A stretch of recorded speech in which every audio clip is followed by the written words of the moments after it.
英語聞き流しリスニング、英語テキストと MP3 音声ダウンロードはホームページからご利用いただけます。88thpp.com 88thpp.com 3. A case of identity.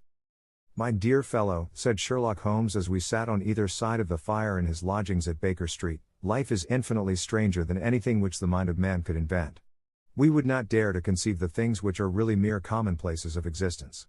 If we could fly out of that window hand in hand, hover over this great city, gently remove the roofs, and peep in at the queer things which are going on, the strange coincidences, the plannings, the cross-purposes, the wonderful chains of events, working through generations, and leading to the most outre results, it would make all fiction with its conventionalities and foreseen conclusions most stale and unprofitable. And yet I am not convinced of it, I answered. The cases which come to light in the papers are, as a rule, bald enough, and vulgar enough. We have in our police reports realism pushed to its extreme limits, and yet the result is, it must be confessed, neither fascinating nor artistic. A certain selection and discretion must be used in producing a realistic effect, remarked Holmes. This is wanting in the police report, where more stress is laid, perhaps, upon the platitudes of the magistrate than upon the details, which to an observer contain the vital essence of the whole matter. Depend upon it, there is nothing so unnatural as the commonplace. I smiled and shook my head. I can quite understand your thinking so, I said. Of course, in your position of unofficial advisor and helper to everybody who is absolutely puzzled, throughout 3 continents, you are brought in contact with all that is strange and bizarre. But here I picked up the morning paper from the ground, let us put it to a practical test. Here is the first heading upon which I come. A husband's cruelty to his wife. There is half a column of print, but I know without reading it that it is all perfectly familiar to me. There is, of course, the other woman, the drink, the push, the blow, the bruise, the sympathetic sister or landlady. The crudest of writers could invent nothing more crude. Indeed, your example is an unfortunate one for your argument, said Holmes, taking the paper and glancing his eye down it. This is the Dundas separation case, and, as it happens, I was engaged in clearing up some small points in connection with it. The husband was a teetotaler, there was no other woman, and the conduct complained of was that he had drifted into the habit of winding up every meal by taking out his false teeth and hurling them at his wife, which, you will allow, is not an action likely to occur to the imagination of the average storyteller. Take a pinch of snuff, doctor, and acknowledge that I have scored over you in your example. He held out his snuff box of old gold, with a great amethyst in the center of the lid. Its splendor was in such contrast to his homely ways and simple life that I could not help commenting upon it. Ah, said he, I forgot that I had not seen you for some weeks. It is a little souvenir from the King of Bohemia in return for my assistance in the case of the Irene Adler papers. And the ring? I asked, glancing at a remarkable brilliant which sparkled upon his finger.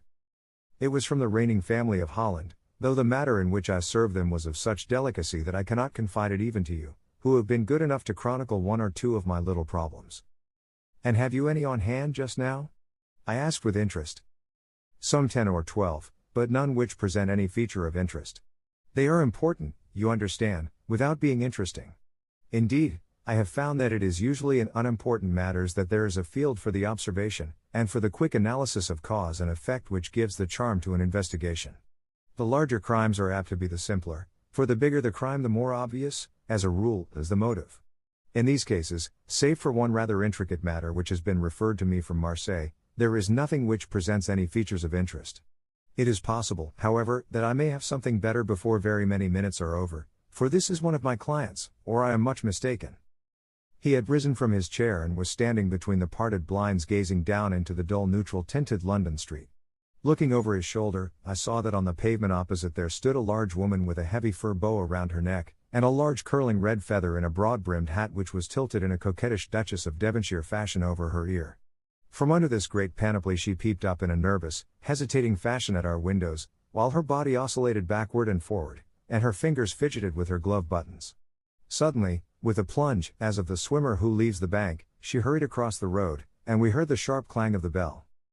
I have seen those symptoms before, said Holmes, throwing his cigarette into the fire. Oscillation upon the pavement always means an affair to cur.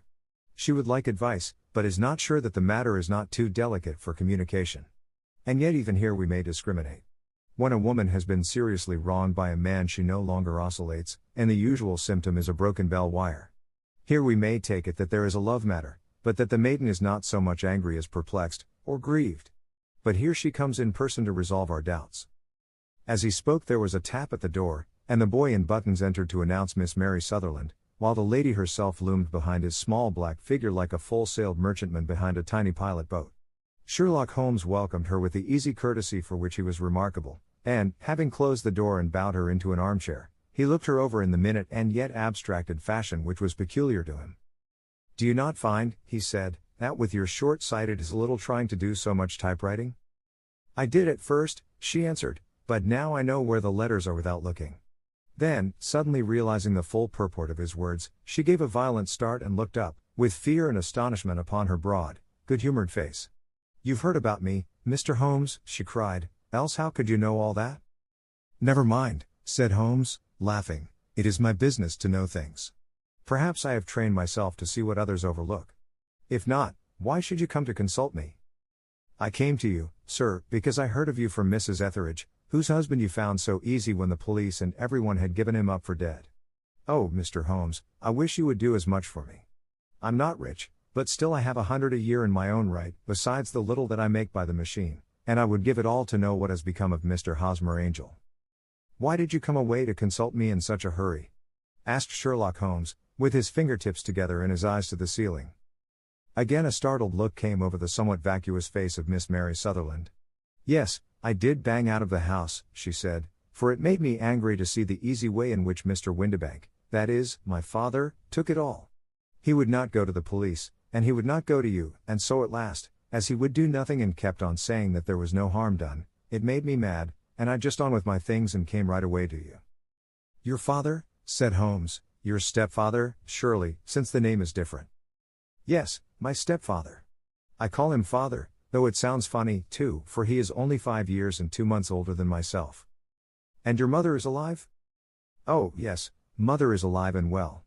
I wasn't best pleased, Mr. Holmes, when she married again so soon after father's death, and a man who was nearly 15 years younger than herself. Father was a plumber in the Tottenham Court Road, and he left a tidy business behind him, which mother carried on with Mr. Hardy, the foreman, but when Mr. Windibank came he made her sell the business, for he was very superior, being a traveller in wines. They got £4,700 for the goodwill and interest, which wasn't near as much as father could have got if he had been alive." I had expected to see Sherlock Holmes impatient under this rambling and inconsequential narrative, but, on the contrary, he had listened with the greatest concentration of attention. "Your own little income," he asked, "does it come out of the business?" "Oh, no, sir. It is quite separate and was left me by my Uncle Ned in Auckland. It is in New Zealand stock, paying 4.5%. £2,500 was the amount, but I can only touch the interest." "You interest me extremely," said Holmes. "And since you draw so large a sum as 100 a year, with what you earn into the bargain, you no doubt travel a little and indulge yourself in every way. I believe that a single lady can get on very nicely upon an income of about £60. I could do with much less than that, Mr. Holmes, but you understand that as long as I live at home I don't wish to be a burden to them, and so they have the use of the money just while I am staying with them. Of course, that is only just for the time. Mr. Windibank draws my interest every quarter and pays it over to mother, and I find that I can do pretty well with what I earn at typewriting. It brings me twopence a sheet, and I can often do from 15 to 20 sheets in a day." "You have made your position very clear to me," said Holmes. "This is my friend, Dr. Watson, before whom you can speak as freely as before myself. Kindly tell us now all about your connection with Mr. Hosmer Angel." A flush stole over Miss Sutherland's face, and she picked nervously at the fringe of her jacket. "I met him first at the gasfitters' ball," she said. "They used to send father tickets when he was alive, and then afterwards they remembered us, and sent them to mother. Mr. Windibank did not wish us to go. He never did wish us to go anywhere. He would get quite mad if I wanted so much as to join a Sunday school treat. But this time I was set on going, and I would go, for what right had he to prevent? He said the folk were not fit for us to know, when all father's friends were to be there. And he said that I had nothing fit to wear, when I had my purple plush that I had never so much as taken out of the drawer. At last, when nothing else would do, he went off to France upon the business of the firm, but we went, mother and I, with Mr. Hardy, who used to be our foreman, and it was there I met Mr. Hosmer Angel." "I suppose," said Holmes, that when Mr. Windibank came back from France he was very annoyed at your having gone to the ball. Oh, well, he was very good about it. He laughed, I remembered, and shrugged his shoulders, and said there was no use denying anything to a woman, for she would have her way. I see. Then at the gasfitter's ball you met, as I understand, a gentleman called Mr. Hosmer Angel. Yes, sir. I met him that night, and he called next day to ask if we had got home all safe, and after that we met him, that is to say, Mr. Holmes, I met him twice for walks, but after that father came back again, and Mr. Hosmer Angel could not come to the house any more. No? Well, you know father didn't like anything of the sort. He wouldn't have any visitors if he could help it, and he used to say that a woman should be happy in her own family circle. But then, as I used to say to mother, a woman wants her own circle to begin with, and I had not got mine yet. But how about Mr. Hosmer Angel? Did he make no attempt to see you? Well, father was going off to France again in a week, and Hosmer wrote and said that it would be safer and better not to see each other until he had gone. We could write in the meantime, and he used to write every day. I took the letters in the morning, so there was no need for father to know. Were you engaged to the gentleman at this time? Oh, yes, Mr. Holmes. We were engaged after the first walk that we took. Hosmer, Mr. Angel, was a cashier in an office in Leadenhall Street, and... What office? That's the worst of it, Mr. Holmes, I don't know. Where did he live, then? He slept on the premises. And you don't know his address? No, except that it was Leadenhall Street. Where did you address your letters, then? To the Leadenhall Street post office, to be left till called for. He said that if they were sent to the office he would be chaffed by all the other clerks about having letters from a lady, so I offered to typewrite them like he did his, but he wouldn't have that, for he said that when I wrote them they seemed to come from me, but when they were typewritten he always felt that the machine had come between us. That will just show you how fond he was of me, Mr. Holmes, and the little things that he would think of. It was most suggestive, said Holmes. It has long been an axiom of mine that the little things are infinitely the most important. Can you remember any other little things about Mr. Hosmer Angel? He was a very shy man, Mr. Holmes. He would rather walk with me in the evening than in the daylight, for he said that he hated to be conspicuous. Very retiring and gentlemanly he was. Even his voice was gentle. He'd had the quinsy and swollen glands when he was young, he told me, and it had left him with a weak throat, and a hesitating, whispering fashion of speech. He was always well dressed, very neat and plain, but his eyes were weak, just as mine are, and he wore tinted glasses against the glare.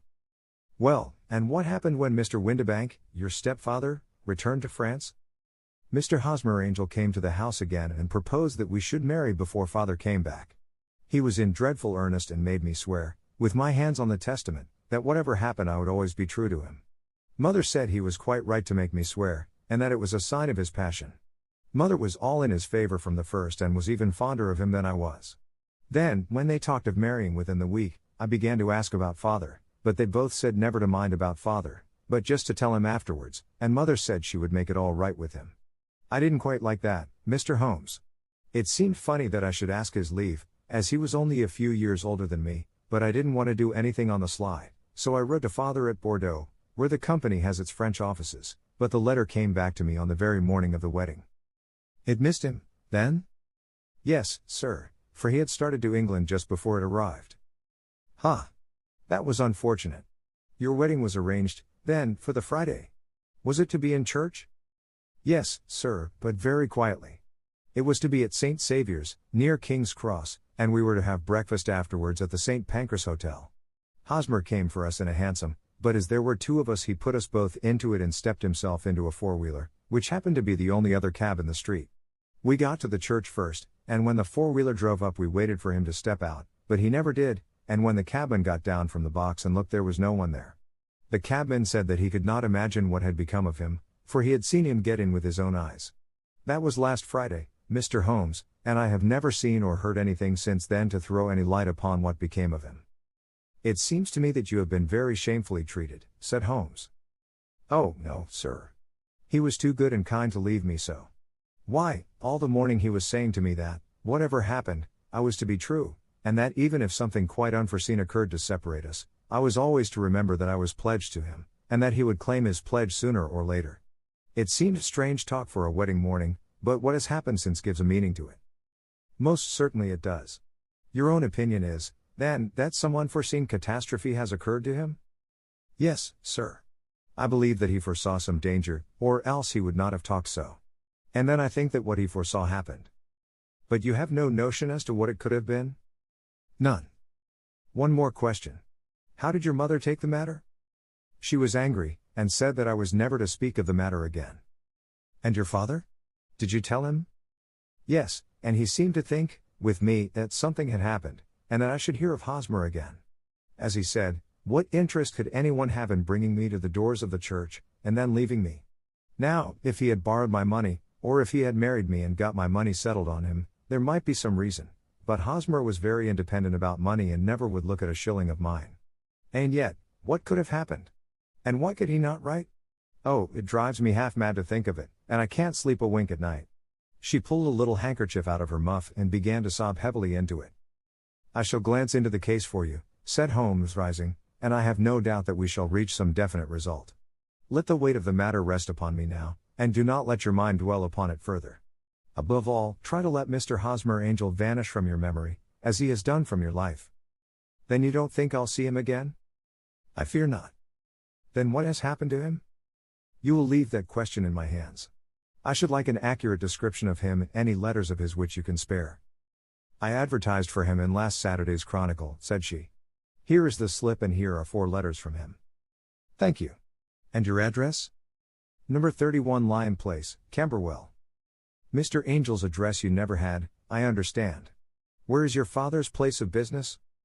He travels for Westhouse and Marbank, the great claret importers of Fenchurch Street. Thank you. You have made your statement very clearly. You will leave the papers here, and remember the advice which I have given you. Let the whole incident be a sealed book, and do not allow it to affect your life.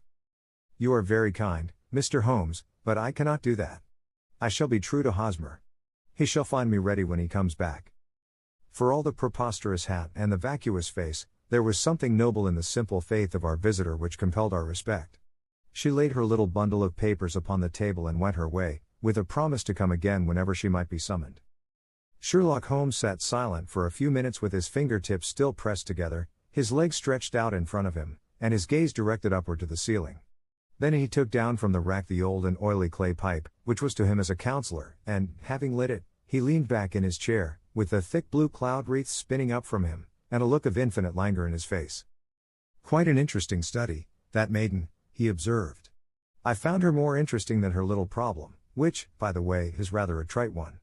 You will find parallel cases, if you consult my index, in Andover in '77, and there was something of the sort at The Hague last year. Old as is the idea, however, there were 1 or 2 details which were new to me. But the maiden herself was most instructive. You appeared to read a good deal upon her which was quite invisible to me, I remarked. Not invisible but unnoticed, Watson. You did not know where to look, and so you missed all that was important. I can never bring you to realize the importance of sleeves, the suggestiveness of thumbnails, or the great issues that may hang from a bootlace. Now, what did you gather from that woman's appearance? Describe it. Well, she had a slate-colored, broad-brimmed straw hat, with a feather of a brickish red. Her jacket was black, with black beads sewn upon it, and a fringe of little black jet ornaments. Her dress was brown, rather darker than coffee color, with a little purple plush at the neck and sleeves. Her gloves were grayish and were worn through at the right forefinger. Her boots I didn't observe. She had small round, hanging gold earrings, and a general air of being fairly well-to-do in a vulgar, comfortable, easy-going way. Sherlock Holmes clapped his hands softly together and chuckled. "'Pon my word, Watson, you are coming along wonderfully. You have really done very well indeed. It is true that you have missed everything of importance, but you have hit upon the method, and you have a quick eye for color. Never trust to general impressions, my boy, but concentrate yourself upon details. My first glance is always at a woman's sleeve. In a man it is perhaps better first to take the knee of the trouser. As you observe, this woman had plush upon her sleeves, which is a most useful material for showing traces. The double line a little above the wrist, where the typewriter presses against the table, was beautifully defined. The sewing machine, of the hand type, leaves a similar mark, but only on the left arm, and on the side of it farthest from the thumb, instead of being right across the broadest part, as this was. I then glanced at her face, and, observing the dint of a pince-nez at either side of her nose, I ventured a remark upon short sight in typewriting, which seemed to surprise her. It surprised me. But, surely, it was obvious. I was then much surprised and interested on glancing down to observe that, though the boots which she was wearing were not unlike each other, they were really odd ones, the one having a slightly decorated toe cap, and the other a plain one. One was buttoned only in the 2 lower buttons out of 5, and the other at the 1st, 3rd, and 5th. Now, when you see that a young lady, otherwise neatly dressed, has come away from home with odd boots, half buttoned, it is no great deduction to say that she came away in a hurry. And what else? I asked, keenly interested, as I always was, by my friend's incisive reasoning. I noted, in passing, that she had written a note before leaving home but after being fully dressed. You observed that her right glove was torn at the forefinger, but you did not apparently see that both glove and finger were stained with violet ink. She had written in a hurry and dipped her pen too deep. It must have been this morning, or the mark would not remain clear upon the finger. All this is amusing, though rather elementary, but I must go back to business, Watson. Would you mind reading me the advertised description of Mr. Hosmer Angel? I held the little printed slip to the light. Missing, it said, on the morning of the 14th, a gentleman named Hosmer Angel.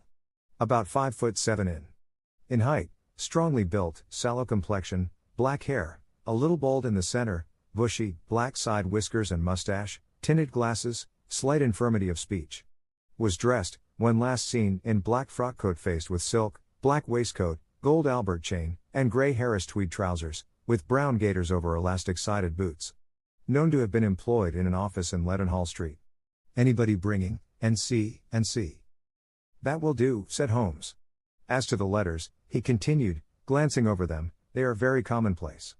Absolutely no clue in them to Mr. Angel, save that he quotes Balzac once. There is one remarkable point, however, which will no doubt strike you. They are typewritten, I remarked. Not only that, but the signature is typewritten.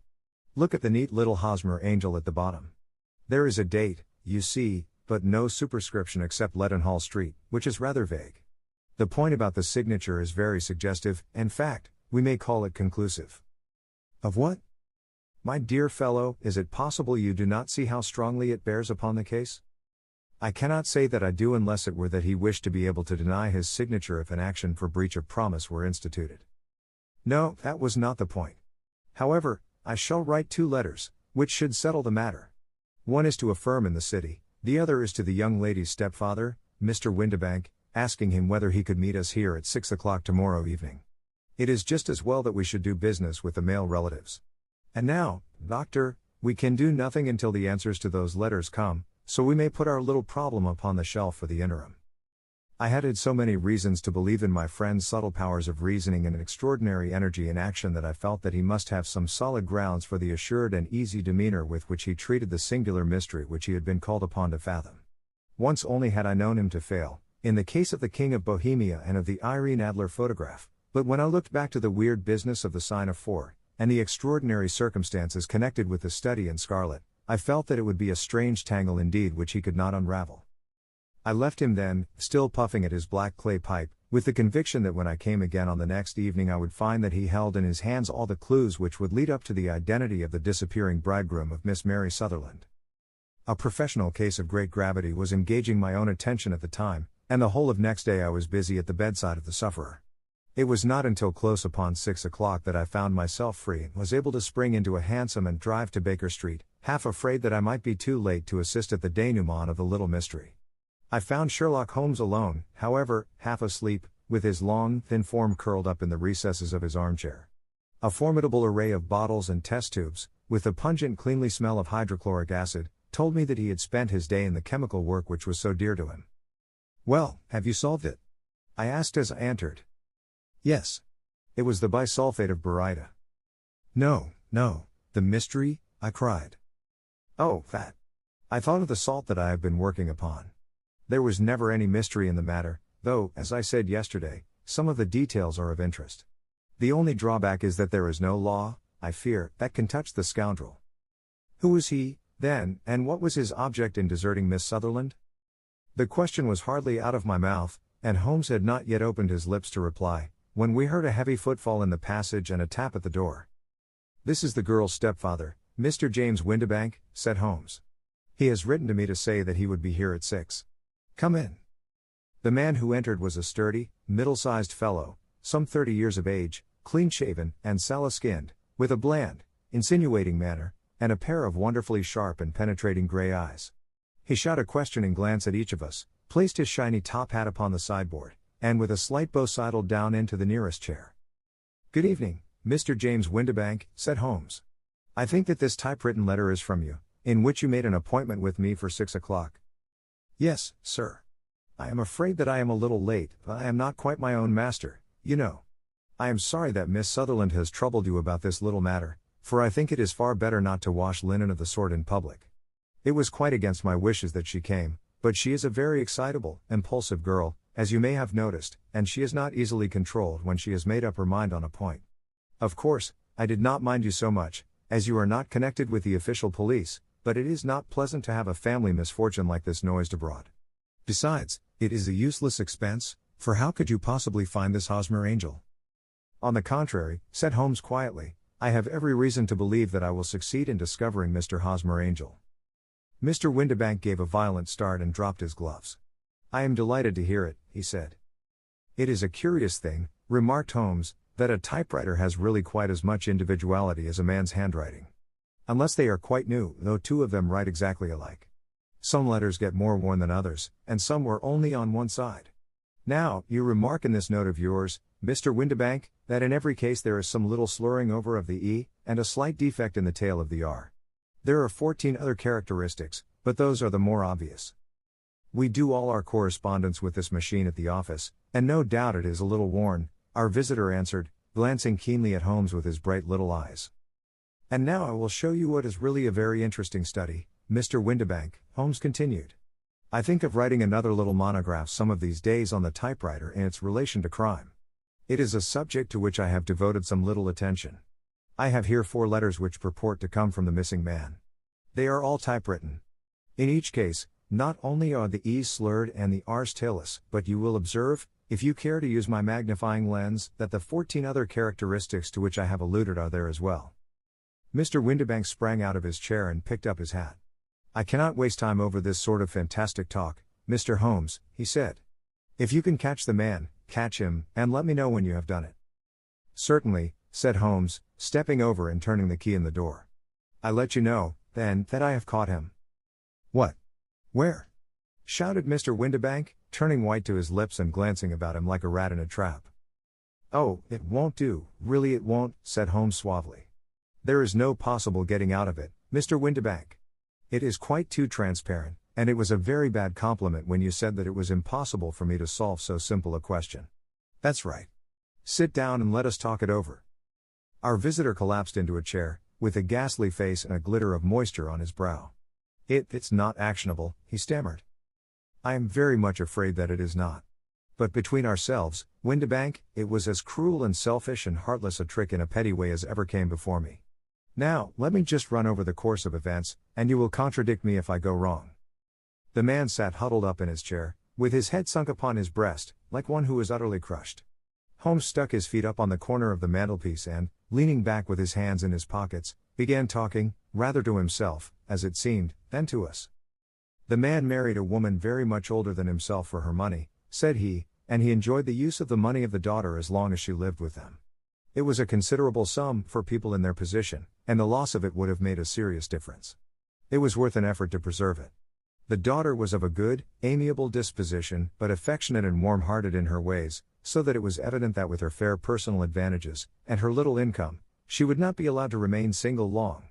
Now her marriage would mean, of course, the loss of 100 a year, so what does her stepfather do to prevent it? He takes the obvious course of keeping her at home and forbidding her to seek the company of people of her own age. But soon he found that that would not answer forever. She became restive, insisted upon her rights, and finally announced her positive intention of going to a certain ball. What does her clever stepfather do then? He conceives an idea more creditable to his head than to his heart. With the connivance and assistance of his wife he disguised himself, covered those keen eyes with tinted glasses, masked the face with a mustache and a pair of bushy whiskers, sunk that clear voice into an insinuating whisper, and doubly secure on account of the girl's short sight, he appears as Mr. Hosmer Angel, and keeps off other lovers by making love himself. It was only a joke at first, groaned our visitor. We never thought that she would have been so carried away. Very likely not. However that may be, the young lady was very decidedly carried away, And, having quite made up her mind that her stepfather was in France, the suspicion of treachery never for an instant entered her mind. She was flattered by the gentleman's attentions, and the effect was increased by the loudly expressed admiration of her mother. Then Mr. Angel began to call, for it was obvious that the matter should be pushed as far as it would go if a real effect were to be produced. There were meetings, and an engagement, which would finally secure the girl's affections from turning towards anyone else. But the deception could not be kept up forever. These pretended journeys to France were rather cumbrous. The thing to do was clearly to bring the business to an end in such a dramatic manner that it would leave a permanent impression upon the young lady's mind and prevent her from looking upon any other suitor for some time to come. Hence those vows of fidelity exacted upon a testament, and hence also the allusions to a possibility of something happening on the very morning of the wedding. James Windibank wished Miss Sutherland to be so bound to Hosmer Angel, and so uncertain as to his fate, that for 10 years to come, at any rate, she would not listen to another man. As far as the church door he brought her, and then, as he could go no farther, he conveniently vanished away by the old trick of stepping in at one door of a four-wheeler and out at the other. I think that was the chain of events, Mr. Windibank. Our visitor had recovered something of his assurance while Holmes had been talking, and he rose from his chair now with a cold sneer upon his pale face. "It may be so, or it may not, Mr. Holmes," said he, "but if you are so very sharp you ought to be sharp enough to know that it is you who are breaking the law now, and not me. I have done nothing actionable from the first, but as long as you keep that door locked you lay yourself open to an action for assault and illegal constraint. The law cannot, as you say, touch you," said Holmes, unlocking and throwing open the door, "yet there never was a man who deserved punishment more. If the young lady has a brother or a friend, he ought to lay a whip across your shoulders. By Jove," he continued, flushing up at the sight of the bitter sneer upon the man's face, "it is not part of my duties to my client, but here's a hunting crop handy, and I think I shall just treat myself to." He took 2 swift steps to the whip, but before he could grasp it there was a wild clatter of steps upon the stairs, the heavy hall door banged, and from the window we could see Mr. James Windibank running at the top of his speed down the road. "There's a cold-blooded scoundrel," said Holmes, laughing, as he threw himself down into his chair once more. "That fellow will rise from crime to crime until he does something very bad, and ends on a gallows. The case has, in some respects, been not entirely devoid of interest." "I cannot now entirely see all the steps of your reasoning," I remarked. "Well, of course it was obvious from the first that this Mr. Hosmer Angel must have some strong object for his curious conduct, and it was equally clear that the only man who really profited by the incident, as far as we could see, was the stepfather. Then the fact that the 2 men were never together, but that the one always appeared when the other was away, was suggestive. So were the tinted spectacles and the curious voice, which both hinted at a disguise, as did the bushy whiskers. My suspicions were all confirmed by his peculiar action in typewriting his signature, which, of course, inferred that his handwriting was so familiar to her that she would recognize even the smallest sample of it. You see, all these isolated facts, together with many minor ones, all pointed in the same direction. And how did you verify them? Having once spotted my man, it was easy to get corroboration. I knew the firm for which this man worked.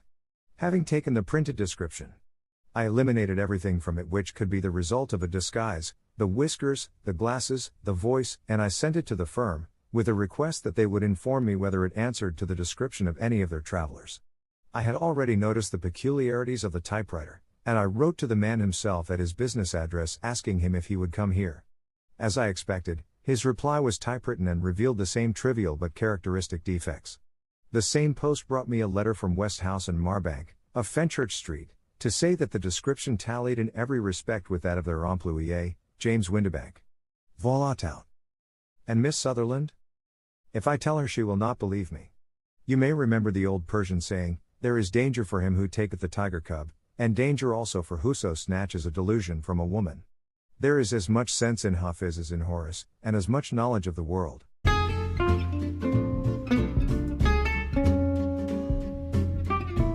英語聞き流しリスニング、英語テキストと MP3 ダウンロード、その他の物語はホームページからお聞きいただけます。88thpp.com 88thpp.com